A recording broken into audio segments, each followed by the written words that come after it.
Good evening, dear dreamers, and welcome to a world unveiled. I'm Nicole, your narrator, and guardian of the night's most treasured secrets. Imagine the gentle touch of the moon's silver light as it dances upon your window, inviting you to leave behind the waking world and step into the tranquil realm of dreams. As the hush of dusk settles around us, feel the weight of the day's cares lift from your shoulders, disappearing like the last whispers of sunset. In this quiet hour, let my voice be the soft melody that cradles your thoughts, weaving through tales spun from stardust and shadows, tales that pave the way to lands serene and wondrous. With each word, let your mind drift further into relaxation, your breaths deepening, your heart finding its restful rhythm. Here, in our shared sanctuary of story, the night holds a promise of peace and a lullaby of lore. So close your eyes, dear listener, and let the stillness of the night enfold you as we embark on tonight's journey to a world gently unveiled. Now, let us wander together into the soothing depths of our tale.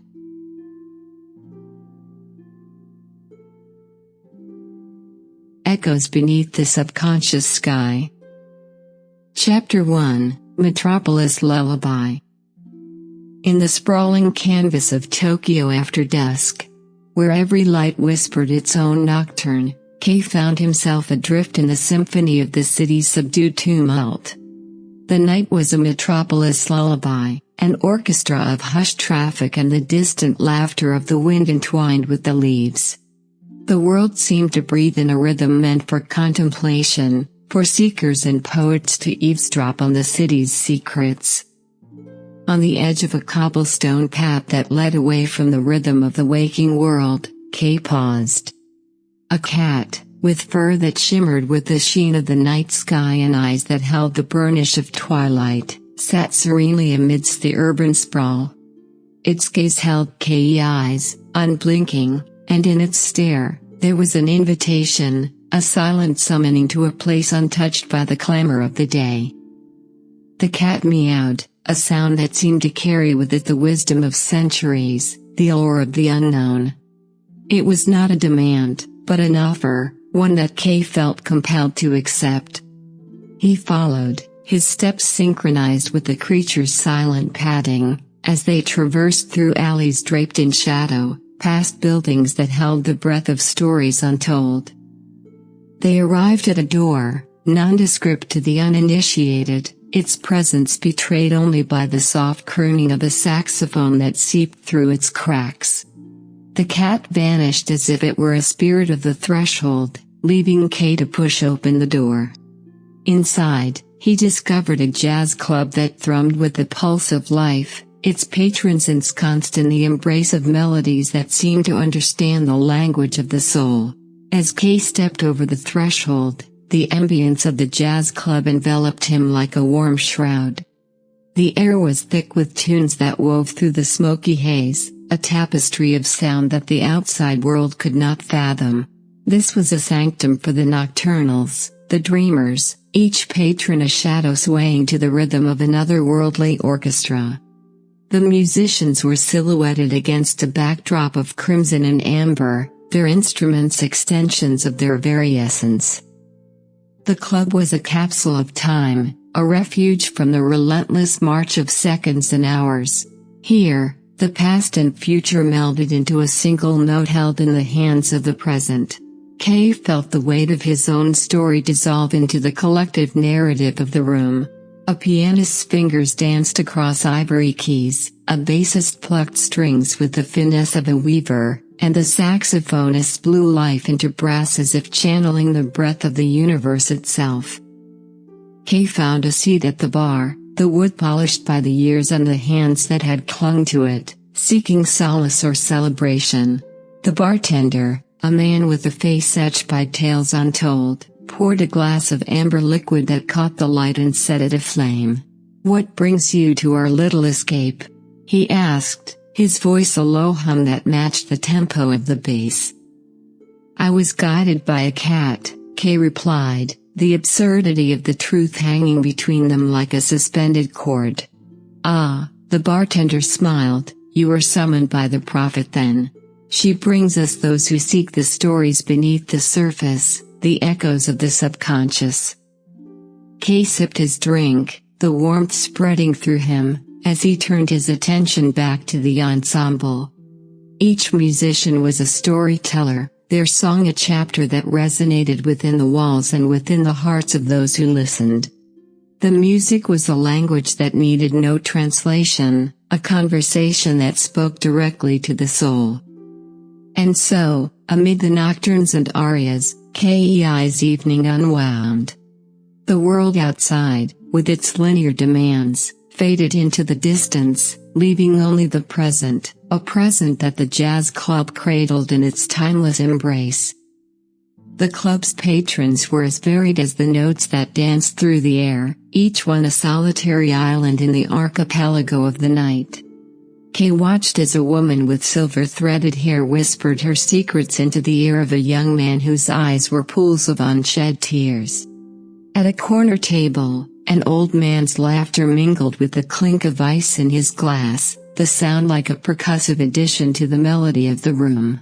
The bartender was right, this was a place of stories, a haven where the music wove a protective barrier against the encroaching dawn. Kay realized he was not just an observer but a participant in this nocturnal communion. His own narrative, the humdrum of his life, began to unfurl, merging with the ambient symphony of the club. It was a liberating surrender to the ebb and flow of the collective tale. As the night waned, the musicians played with a crescendo of urgency, as if to imprint their stories onto the souls of those present.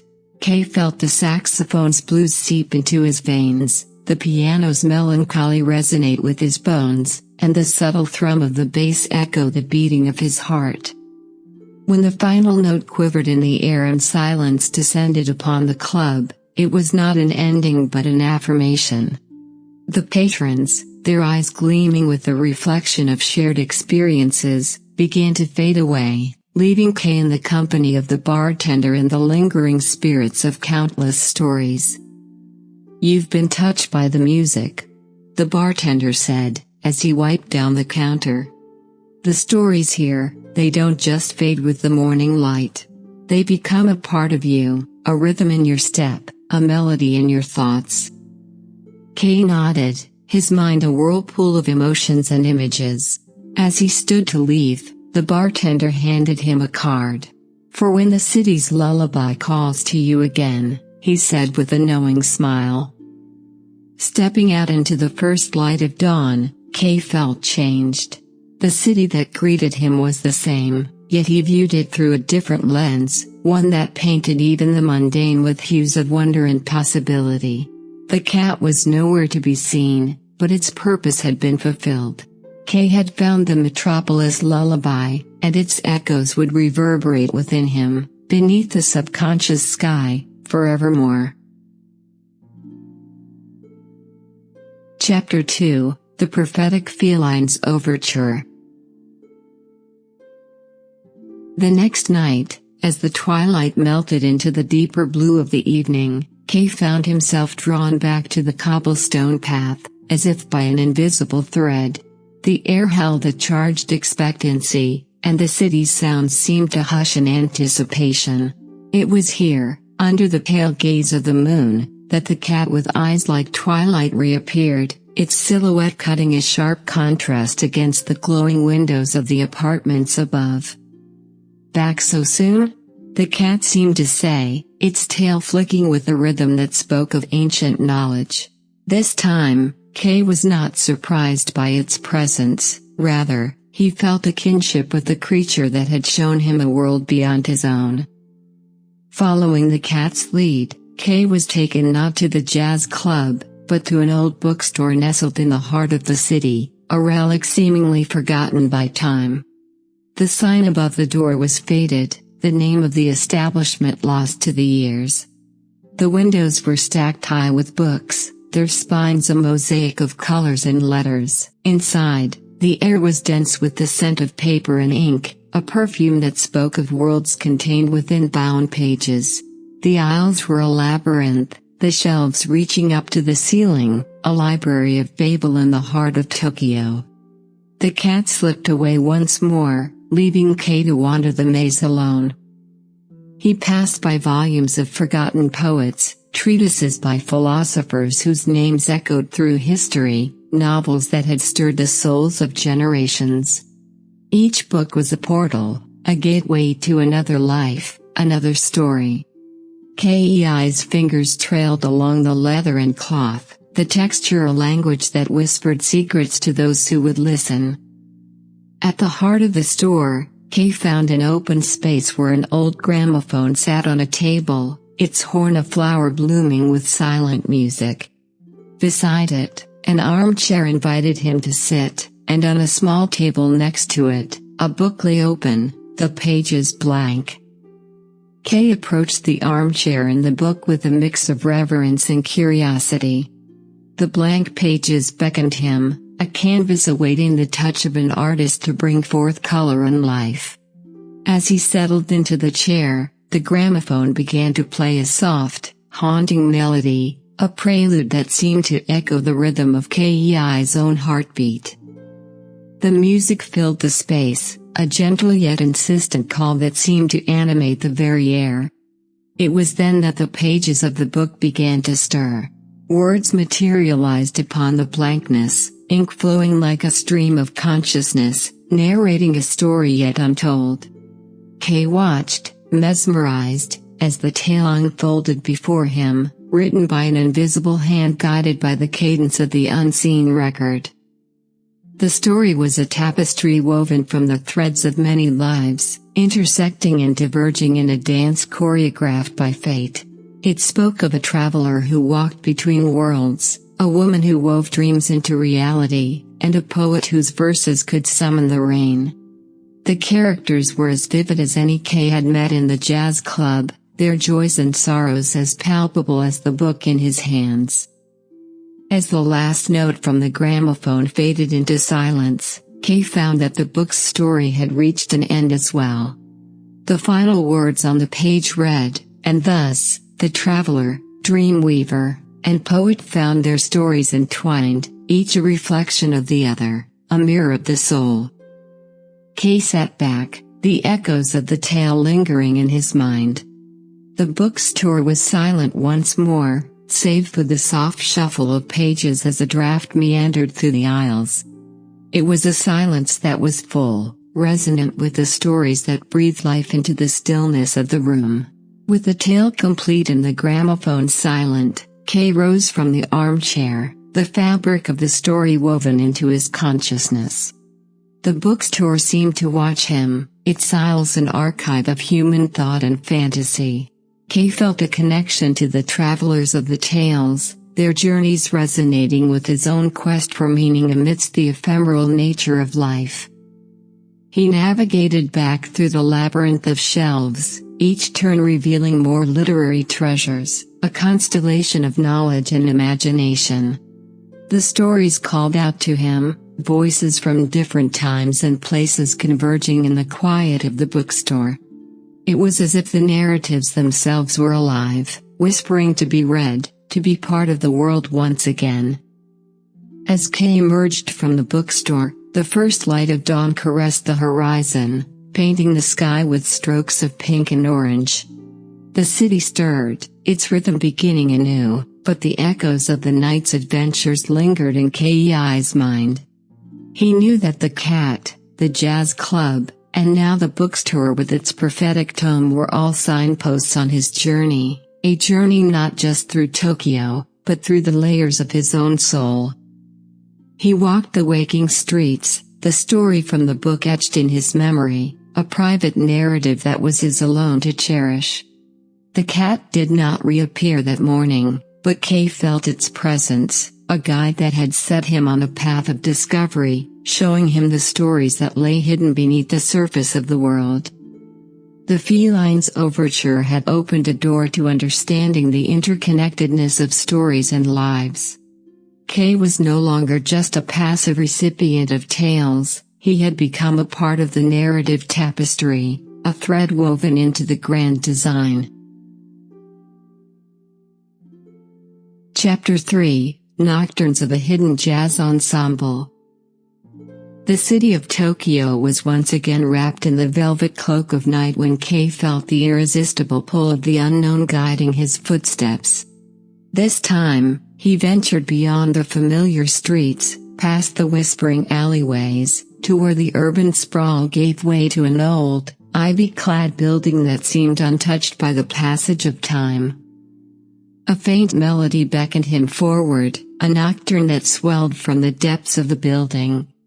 Pushing open the heavy, oak door, Kei discovered an intimate jazz club, its walls lined with vintage records and photographs of musicians whose eyes sparkled with untold stories.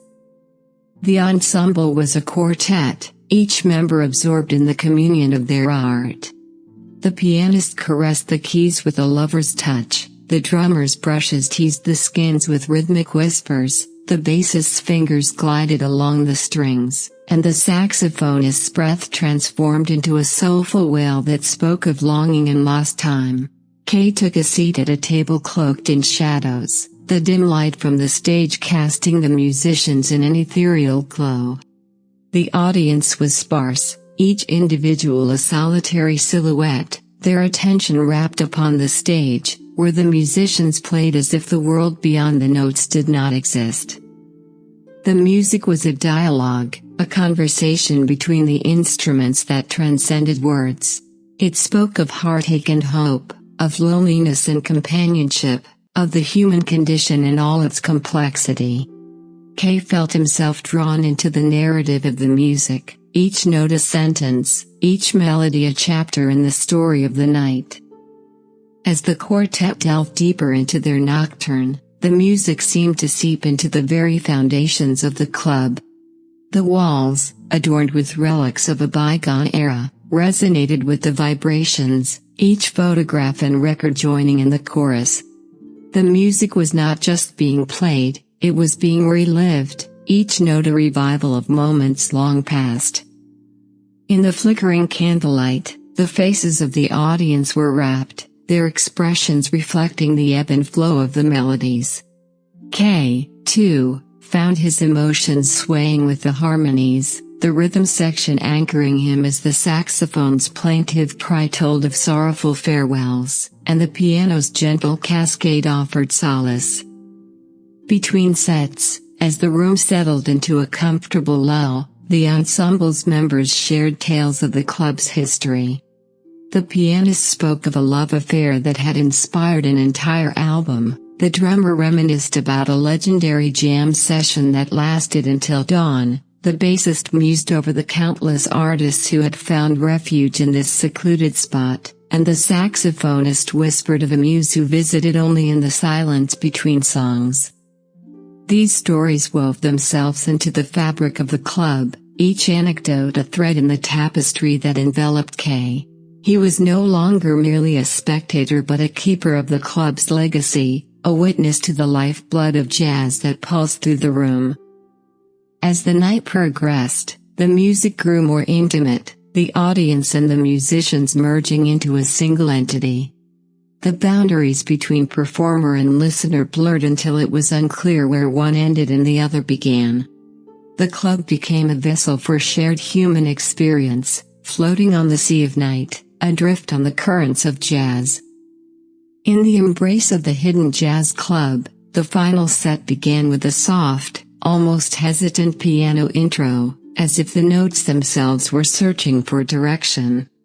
Then, with the subtle confidence of a story finding its path, the melody unfolded into a poignant narrative. The drummer's brushes swept a soft, shushing lullaby, urging secrets to surface, while the bassist's gentle thrum pulsed like the heart of the night itself. Kei felt each musician's soul bear forth through their craft. The saxophonist's solo was a soaring, bittersweet ode that seemed to speak directly to him, a sonic embodiment of every goodbye he'd never said, of every path he'd yet to walk. The notes spiraled upwards, reaching for something just beyond grasp, before descending into the comforting arms of the ensemble's harmony. As the last note lingered in the charged air, a reverent silence befell the club. The spellbound audience remained still, as if afraid to break the magic that had cocooned them. It was a moment suspended in time, a collective breath held in awe of the beauty that had transpired. When the applause finally came, it was a gentle rain, a respectful acknowledgement of the artistry they'd all borne witness to. The musicians bowed, their faces wearing the soft smiles of those who had shared not just music, but a piece of their souls. Kay left the club as the first tints of dawn whispered through the sky, the nocturnes of the hidden jazz ensemble echoing in his mind. The music had been more than a mere performance, it was a journey through the night's heart, a communion with strangers who now felt like fragments of a shared dream. As the city awoke around him, Kay carried the music within, each step a beat, each breath a note, forever changed by the nocturnes that played at the edge of daybreak. Chapter 4: The Codex of Silent Narratives. With the melodies of the hidden jazz ensemble still reverberating in his soul, Kay found himself wandering amidst a labyrinth of quiet, cobblestone streets as dusk began to surrender to the night. It was here, in an alcove shrouded by the intertwining branches of ancient trees, that he came upon a peculiar little shop that seemed to be a relic from another era, its windows aglow with a welcoming amber light. The sign above the door read "The Codex of Silent Narratives," and as Kay pushed the door open, a bell chimed, announcing his entry into a realm where time held no dominion. Inside, the air was perfumed with the musk of parchment and leather, and the walls were lined with shelves upon shelves of books, their spines inscribed with titles that whispered of untold stories and forgotten lore. The shopkeeper, an old man with spectacles perched at the end of his nose, nodded at Kay with a knowing look. "Every book here," he said, "contains a narrative that has never been voiced aloud. These are the stories that dream themselves into existence, waiting for the right reader to unlock their silent songs."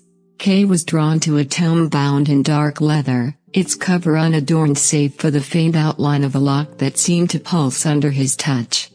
He opened the book to find that the pages, though aged, were blank, virgin territories unmarked by ink. The shopkeeper smiled. "Ah, that one is waiting for a story that is yet to be dreamed." As Kay thumbed through the empty pages, a warmth spread through his fingertips, and a vision began to take shape in his mind, a story of his own making, one that had been silently growing in the corners of his subconscious. Holding the leather-bound tome, Kay closed his eyes, allowing the warmth from the pages to seep into his veins. Visions danced behind his eyelids, a kaleidoscope of images and emotions that coalesced into a narrative that was both alien and intimately familiar. He saw a solitary figure walking through a city where the buildings were woven from stories, their foundations rooted in myth and their facades adorned with the patina of countless tales. The figure was both a part of the city and a visitor, tracing the outlines of stories that throbbed with the lives of others, yet echoed with the emptiness of his own unwritten journey. Kay opened his eyes and, with a sense of purpose, began to write in the book. The words spilled forth, a torrent of thoughts that had been dammed within him. He wrote of the figure's quest for a story to call his own, a narrative that would fill the silence that had enveloped him for so long. As the plot unfolded, the figure in his story encountered characters that were embodiments of literary archetypes: the tragic hero, the wizened mentor, the star-crossed lovers, all of them caught in the web of their own stories, yet somehow incomplete. They were all searching for a resolution that seemed just beyond their grasp, a final chapter that would grant them peace. Caius' tale wove these characters into a tapestry of interconnected narratives, each one affecting the others in subtle, intricate ways. The figure's journey through the city became a pilgrimage through the heart of storytelling itself, a trek through the landscape of collective human consciousness. When Kay finally laid down his pen, The last page of the book bore the words, "And in their stories, he found his own." He looked up to find the shopkeeper observing him with a gentle expression. "You have given voice to the silent narratives," the old man said. "In doing so, you have discovered your own. The story you have written is both unique and universal, a thread in the fabric of this place." Kay left the Codex of Silent Narratives with the book under his arm, a treasure trove of dreams encapsulated in ink and leather. The story he had penned was more than mere words, it was a living, breathing entity that would dwell forever in the shelves of the mysterious shop and in the depths of his own soul. Chapter 5, Dialogues with the Monsoon Spirits. The narrative that Kay had crafted within the Codex remained with him as he stepped out into the city, now shrouded in the cloak of an impending storm. The sky was a canvas of brooding grays, and the air pulsed with the charged energy of a monsoon waiting to speak its piece. Kay found himself at the edge of a tranquil garden, where the anticipation of rain was a palpable whisper among the leaves. He took refuge under the eaves of a small tea house, nestled within the garden, its paper lantern swaying gently in the burgeoning wind. The tea house, made of aged wood and rice paper screens, seemed to resonate with the quiet before the storm, a silent ode to the impending deluge. As the first drops of rain began to fall, a soft patter against the roof, the tea house's keeper, a woman with eyes as deep as the ocean during a tempest, poured him a cup of steaming tea. "The monsoon spirits are speaking," she said, her voice a melodic hum that mingled with the rhythm of the rain. "They tell stories that only the heart can hear." The rain intensified, a crescendo of droplets strumming against the world, each one a syllable in the language of the skies. Kay sipped his tea, the warmth a beacon in the cool breath of the storm, and listened to the dialogue of the rain, a narrative told in splashes and ripples, in the flow of water that nourished the earth. As the garden transformed into a tapestry of wet green and the scent of petrichor rose in the air, Kay felt the boundaries between himself and the world soften, the monsoon's voice a comforting lullaby that spoke of renewal and the cyclical nature of life. The monsoon unfurled its full glory, a symphony of sounds that resonated with the soul of the earth. Kay, wrapped in the solace of the tea house, watched the garden drink deeply from the sky's offering. Each plant seemed to dance, leaves and petals catching the raindrops in an act of ageless ritual. The tea house keeper joined him in silent observation, her presence a serene counterpoint to the storm's fervor. "The rain speaks of beginnings and endings," she remarked softly, "of sorrows washed away and the joy of fresh starts. Listen closely, and you might hear the spirits recount tales of ancient days and whispers of the future." Indeed, as Kay attuned his senses to the rain's patter, he perceived the threads of countless stories woven into the downpour. There were tales of sailors braving the tempestuous sea, of farmers awaiting the life-giving waters, of young lovers sharing umbrellas as they strolled through rain-soaked streets. The monsoon's dialogue was not merely with him but with the entire city, a collective narrative of rejuvenation and cleansing. In its relentless pour, the rain seemed to cleanse the canvas of the world, offering a fresh slate upon which new stories could be etched.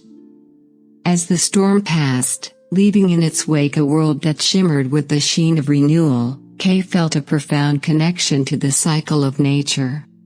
The monsoon spirits had imparted their wisdom, not through words but through the elemental language of water and wind. Kay departed from the tea house, the tales of the monsoon imprinted in his heart, his footsteps light upon the earth that bore the fresh scent of the storm. The city, once more basking in the gentle light of the post-rain sun, was a stage set anew, ready for the stories yet to unfold. Chapter 6, The Locomotive to Forgotten Realms. With the remnants of the monsoon's whispers still caressing the city, Caius' journey took him to an antiquated train station that seemed to slumber at the edge of memory. Its architecture was a mosaic of eras past, a testament to the countless departures and arrivals it had witnessed. Here, the air was tinged with the scent of iron and steam, and the sound of engines breathing echoed through the vaulted space. Kay discovered a particular platform, set apart from the bustling crowds, where a solitary train awaited, a locomotive that bore the patina of a bygone golden age, its carriages adorned with intricate filigree. The conductor, a figure cloaked in the uniform of yesteryears, tipped his cap. "All aboard for the journey through forgotten realms," he announced, his voice a time-worn melody that seemed to beckon from the depths of forgotten tales. As the train heaved a sigh and began to move, the cityscape dissolved into a blur of colors and shapes. The locomotive chugged along, its rhythm a steady heartbeat that carried Kay across the thresholds of reality. The landscapes that unfurled outside the window were those of imagination and myth, realms that defied the laws of time and space.